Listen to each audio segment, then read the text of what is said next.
Hi guys, welcome to my channel. So what have I got in store for you today? As usual, there we go, you can see the thumbnail. We are making a chocolate bar. So if you're a bit like me and you have a proper sweet tooth and you love your chocolate, this is a really good way for you to be able to make chocolate really quickly and to keep the carbs really low. So for one portion of this would be just under a carb, so I count a carb per portion, and this makes 6, so one bar is 6 portions. Really easy way to measure out the portions.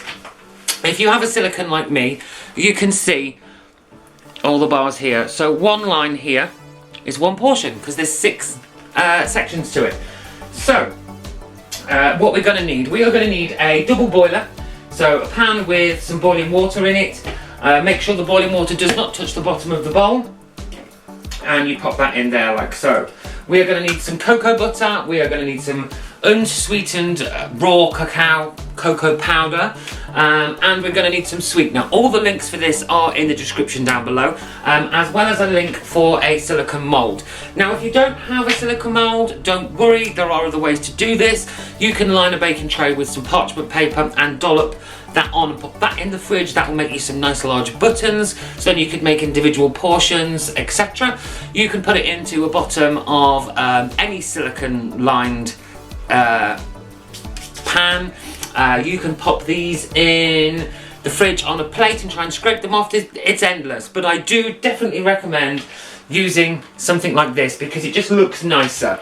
So let's crack on. If you are new to the channel, please can you give it a like and a subscribe and a comment down below, because it really does help the channel. And that's it, so we're going to crack on. I'm just going to swap the battery in this camera because it's flashing at me, and we will crack on with this recipe. So one sec. Okay, so one quick battery change later and I'm back. Let's crack on, let's jump straight in. So first job is to get the cocoa butter, and I've got some cocoa butter buttons. I don't know if you can see these there. And we're going to just chuck those straight in, and you're going to want to melt those down. Again, do not do this too high of a temperature because cocoa butter can scorch and burn, and you'll ruin the whole recipe. So yeah, they're starting to melt down now. If you can see that on the camera, let's see if we can get a little bit more light to the fact. There we go. And you can use a whisk, you can use a spoon, you can use a fork. It is completely up to you. I recommend using either the whisk or the fork. It just makes it easier to get the powder out in a moment, which you will see. I'm just going to use a whisk for now, just so you can see that's starting to melt down. Look.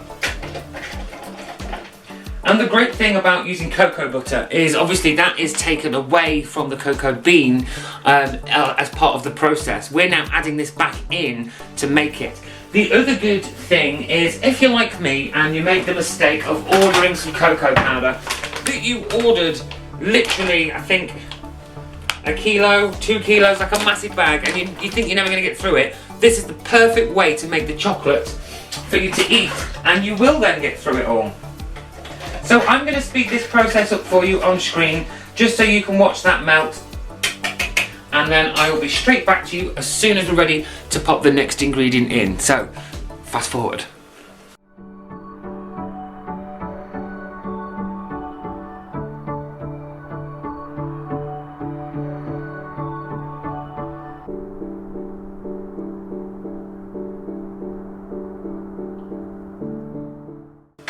Okay, so the cocoa butter is now melted, as you can well see. So what do we add next? So we've got several options. Obviously we're going to need to add the cocoa and the sweetener, but for the flavouring, this is completely up to you.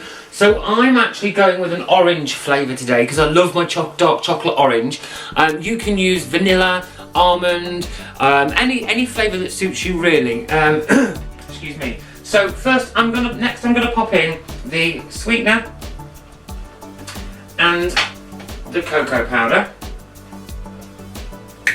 Make sure you get all that in. And half a teaspoon of your flavouring. So I'm going with the orange, like I said, so I'll add that in. There we go. And give this a good old stir up until everything is dissolved.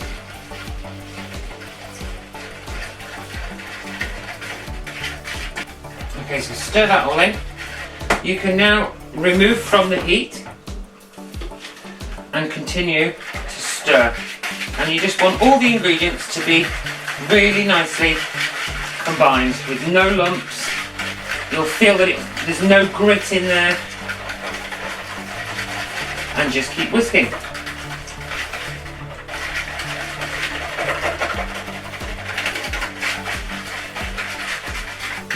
Okay, so I'm going to bring this over to the other camera. So you can see now it is all, trying to show you, all mixed in. I'm just going to keep going till it starts to thicken. So there we go, now I can feel it starting to feel a bit thicker. So what's the next stage? Well, the next stage will be to grab your, I'm just going to make sure that's nice and dry. And what you want to do is to pour this lovely chocolate mixture into the mould.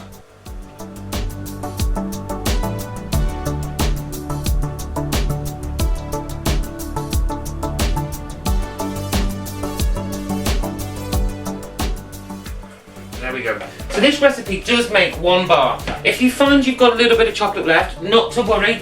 You can grab yourself another mould or, like I said, some parchment and just tip the rest into there. Okay, so I have emptied all of my chocolate mixture into my silicone moulds. We now have 2 choices. The first choice, pop that straight into the fridge, leave it to set. Once it's hardened, ready to go, ready to eat. I do store mine in the fridge continuously. Don't worry, it is still okay at room temperature. Because of that cocoa butter, it will still be a solid at room temperature. But as the weather's now starting to change, I like to keep mine in the fridge because I like a nice snap to my chocolate. But if you are not doing a plain chocolate bar, you can do things like you can add nuts to the top of this now. You can add freeze-dried strawberries, raspberries, you can add some almonds, some desiccated coconut. You can do absolutely anything you like with the top. But just bear in mind, within this recipe, I've only accounted for that bar. I haven't accounted for the extra toppings that you might want to add on. So please add those onto your carb count. And apart from that, that is it. How simple, how quick, how easy is that? Now, I did do this. I did do a video for this at Easter where I made this chocolate and I made an Easter egg. But unfortunately, due to illness, I wasn't able to complete the recipe and do the last section of it. So instead of remaking the whole egg and Easter's now gone, I've made you a bar. So yes, that's it. If you've liked this video, please, please, please, can you give it a thumbs up? If you are a regular to the channel, please give a comment down below because it does help. If you are brand new, like I said, press subscribe, ring the bell icon. You can hit me up on all the social medias you can see on the bottom of the screen. If you've got any recommendations, any questions, any hints or tips that you'd like I said, hit me up on those social medias. And apart from that, that is it for this week. That's your recipe. I will catch you on the flip side for another recipe. So on that note, I will see you next time.